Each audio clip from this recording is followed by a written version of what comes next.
So guys, we did individual videos on the 101 through 112, and we were filling out our boards along the way. But we got some cleanup to do on these boards before the NFL draft. Let's start with our Superflex board, and the QB scoring in this is 6 point per pass touchdown. Scott, at 101, you went Bijan, of course. 102, you went Anthony Richardson. 103, you went CJ Stroud. Bryce Young at 104. Gibbs at 105. JSN at 106. Will Levis at 107, Quentin Johnston at 108, then you went Addison at 9, Flowers at 10, Charbonnet at 111, and then Hendon Hooker at 112. So what are your initial thoughts on your board as we sit here today to do this cleanup? Do you have some work to do?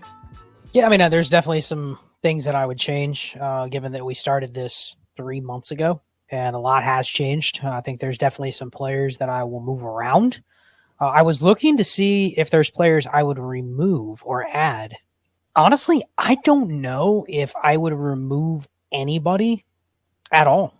I think the 12 that I drafted are pretty much the 12 that I would draft again if we were drafting again and we did an entire first round. Probably be the 12 that I would pick. I'd just probably change around the order a little bit of where they came off the board.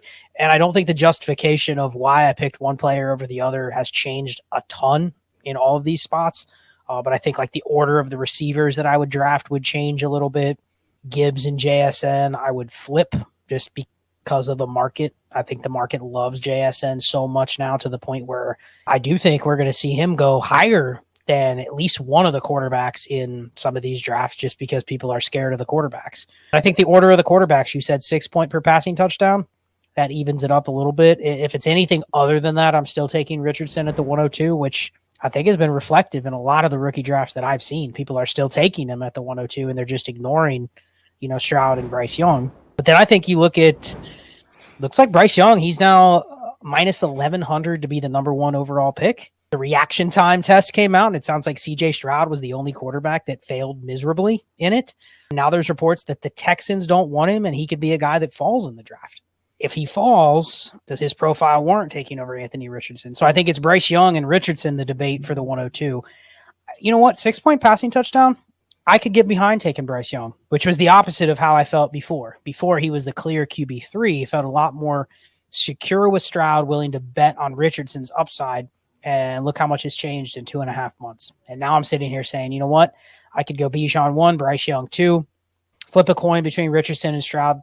You could probably move within those spots. Maybe that's a little bit of a mini tier where if you could move back a spot and pick up an extra third or swap a second or a third, you would do it. And then JSN obviously would go over Gibbs. And then really anything else would change would just be based on specific preference. It could still change with draft capital and landing spot. I'd probably go Addison, Flowers, Johnston at this point. And I was different. I was adamant that Johnston would have been the wide receiver one a month ago when we were doing that slotting. But now I'd probably switch it to Addison.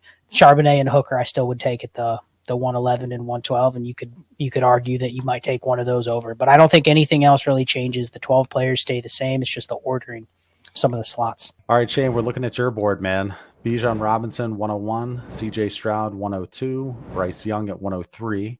Anthony Richardson at 104. You went Jahmyr Gibbs at 5. JSN at 6. Will Levis, it's Levis, Shane, not Levi's, at 107. Charbonnet at 108.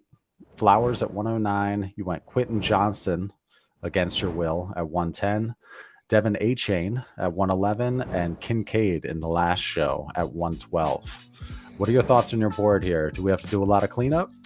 We definitely got to do some redactions. I've been secretly kind of happy when people have made it so that I had to draft Bryce Young. Like I've gotten him at 104 and 103 in the league. Anthony Richardson going in 102 in one of the leagues. And then obviously CJ Stroud going before Young. And I've secretly been like, yeah, this is kind of okay. I am concerned about the fact that he's 3'2", but I was watching the Mannings do the tape thing. I don't know if anyone saw that. They're doing an ESPN show now where they break down tape. They're breaking down the tape on the quarterbacks. They basically all over themselves just watching Bryce Young's tape. Assuming he doesn't get murdered on the field, he could probably, I think he might have the highest ceiling in this class. Reachable ceiling, let me put it that way. Anthony Richardson has the highest ceiling. but his ceiling's like theoretical math. I don't think it's real, and no one can prove to me that it is. So that's the one thing is I might be okay if I get stuck with Bryce Young instead of CJ Stroud. Obviously, looking at some of my other picks, like Scott, I'd move Jackson, Smith, and Jigba over Gibbs. The closer we get to the draft, the more concerned I get about Gibbs being 199 pounds. He's under 200 pounds. It matters. Just look at the fantasy scoring for running backs. And there's chatter that Charbonnet, and I know I'm the guy that's like, don't listen to chatter, but there's a lot of chatter that Charbonnet could end up being the running back 2 of this class as opposed to Gibbs because he's a more complete back and he's built like an NFL back. Big thing I'd like to do is we're going to get ahead and just get rid of Devin Chain out of the first. I don't know what I was thinking. I was getting all excited because I'm like, he's a weapon. And then again, as the NFL draft actually approaches, I'm like, wait a minute, an NFL team's going to have to actually draft him. And then decided that, yes, we want to use Devin Chain for 15 touches a game. I don't know that that's plausible in the NFL. Also, Quentin Johnston, I was reluctant to draft him. And I'm even more reluctant to do so now because he's not even invited to the NFL draft. Like they specifically went out of their way and said, please don't come. We don't want it to be awkward for you. We have a feeling it's going to be very awkward. No one's going to draft you in the first round. I didn't like him anyway. And now it's sounding like JSN might be the only wide receiver, or him and Zay Flowers were first round draft capital. And I think I'd like to move Jordan Addison over Quentin Johnston, to be quite frank with you. So I'd get rid of Quentin Johnston, Devin Chain, and the quarterbacks. I might be okay if I had to draft Bryce Young over CJ Stroud. All right, so Scott, what is your final board looking like before the NFL draft? So I'm going to go Bijan 1. I will take Bryce Young 102. I'll take Anthony Richardson 103. I will take CJ Stroud 104. Jackson Smith and Jigba 105. Jahmyr Gibbs 106. Will Levis 107. We'll go Jordan Addison 108. Zay Flowers 109. Quentin Johnston 110. Zach Charbonnet 111 and Hendon Hooker 112. I'm not as worried about the receivers. The difference between late first and early second round draft capital from a fantasy standpoint is nil. Zilch. Now, if they fall outside of that, obviously we're going to have a different discussion, but I'm confident with just taking those as a cluster. I would just reorder them. So that's my board. Not a lot of changes. Shane, what is your final board in Superflex, sir? I'm going to go Bijan Robinson, Bryce Young, CJ Stroud, Anthony Richardson, Jackson Smith and Jigba, Jahmyr Gibbs, Will Levis, Zach Charbonnet, Zay Flowers, Jordan Addison, Marvin Mims. I'm moving him up. He's moving up. It's going to be there after the draft capital, damn it. Marvin Mims and then Dalton Kincaid. I think that's 12. All right, we're moving over to the 1QB board. Scott, we're looking at yours. Bijan Robinson, 101. Jahmyr Gibbs, 102. JSN at the 3 spot. Quentin Johnston, 104. Jordan Addison, 105. Zay Flowers at the 106. Hyatt at 107. Then you went 4 running backs. You went Charbonnet at 8. Spears at 9. Miller at 10. Izzy Abanikanda at 11. And then in the last show, you went Marvin Mims at 112. What are you thinking about your 1QB board here, Scott? You got some cleanup to do? Real quick, redact it. I'm moving Quentin Johnston out of my Superflex, and I'm taking Tajay Spears. Deal. So 1QB, going through this exercise, it was painful when we went through it. It's even more painful now because I want to make changes, but you quickly arrive to a point where you go, man, this is going to matter. That's going to matter. I need to see this. I need to see that before I can make these picks. I'm going Bijan 1, JSN 2, Jahmyr Gibbs 3. That's pretty clear. Right now, I would take Quentin Johnston outside of the top 5, which means he's going to get moved behind Jordan Addison and Zay Flowers. Probably at the 106 is where you would put Johnston, simply because I still think he's going to get prerequisite draft capital to be drafted in this range, even if people don't like him.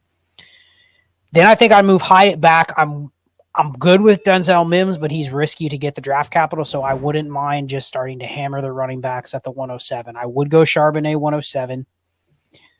There's been some hint that Tajay Spears is the running back that's dropping due to the medical concerns. I mean, he is only 202 pounds, older running back, significant injury history. He's a guy that if he falls to day 3, I'm putting Abanikanda over him. I'm putting Kendre Miller over him. You could justify Tank Bigsby over him. You could justify literally any running back that goes in that same range. Sean Tucker over him. Roshan Johnson over him. So I think I'd probably just start hammering him. I'd go Charbonnet, Kendre Miller, Abanikanda, then probably Spears, and then I would throw in Tank Bigsby and Roshan Johnson.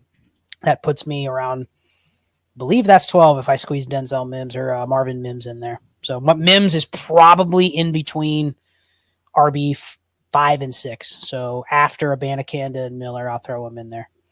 But I think it's just who do you prefer, Mims or Hyatt, and then it's all running backs from there. And it's really, really ugly when it gets to like pick 7 through 12. It's all process plays. You're either hammering running backs or you're hoping one of the receivers got top 40 draft capital. If not, they're off my board. All right, Shane, we're looking at your 1QB board. Bijan at 101, Gibbs at 102, JSN at 103. Then you went Charbonnet at 4, Addison at 5, Flowers at 6, Johnston at 7.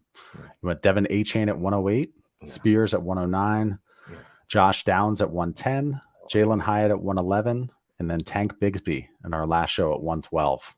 You're going to make some tweaks here? Yeah, just a little bit. I'm going to flip JSN and Gibbs. Going to keep Charbonnet where he is. We're going to move Addison. We're going to just move him off the board right now. We're going to move Zay Flowers up. Anthony Richardson after Zay Flowers, just shooting upside because it's a 1-quarterback league. You know how I feel about getting quarterbacks that can provide like a monster ceiling in a 1QB league. I guess I'm going to take Jordan Addison now, Tajay Spears, Josh Downs, Jalen Hyatt, Dalton Kincaid, Tank Bigsby. Is that 12 yet?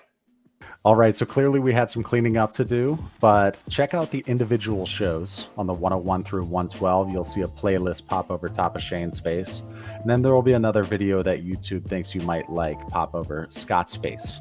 We will see you next time.